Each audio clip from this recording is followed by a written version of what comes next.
So I got asked a question, and the question is, can I get into trouble with my clients if I were to use content that I've created for them at an event or B-rolls that I've created of myself? Can I get into trouble using that on my social media?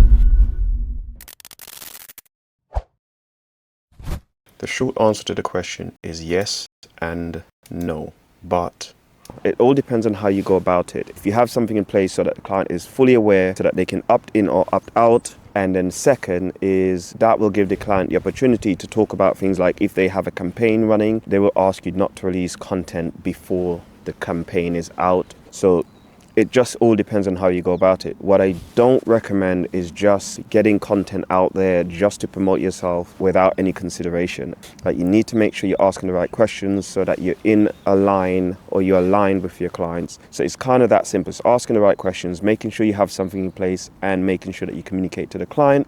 Now, it's freezing outside, so I'm going to run back in to my desk. I've implemented something to avoid any surprises from the client. So let me show you what that looks like. And if you are wondering why I am creating a video in the cold, I am outside today testing my drone. It's gear test day. Guys, if you are not doing this, you should have one day or a couple of hours per week where you test your gear and push it to the limit. Whether this is your camera, lens, or gimbal. So you know exactly what to expect when you're on site with your clients. This really helped me improve my skills and will do the same for you, especially if you are a beginner. If you want me to create a video where I talk more about this, comment video in the comments below. Okay, so let's get back to this video. So this is one of my test jobs. I'm going to show you what my content agreement looks like, and that is embedded directly into my contracts. Let me load up one of my contracts and show you the agreement that I have in place. So here it is. It's a client content release agreement. Now, it's not a lot here. It's to the point.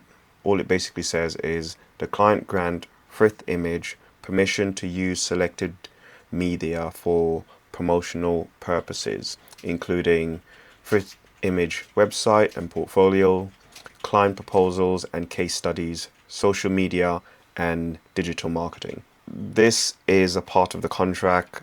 It's not separate.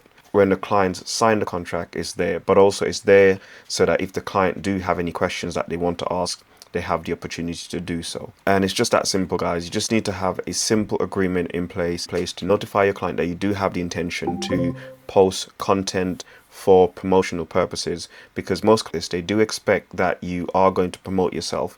But what you do want to do is make sure that you notify them in advance, so if they do have any questions, they can raise those questions with you ahead of time. So it's that simple, guys. And if you do have any questions, drop it in the comment below.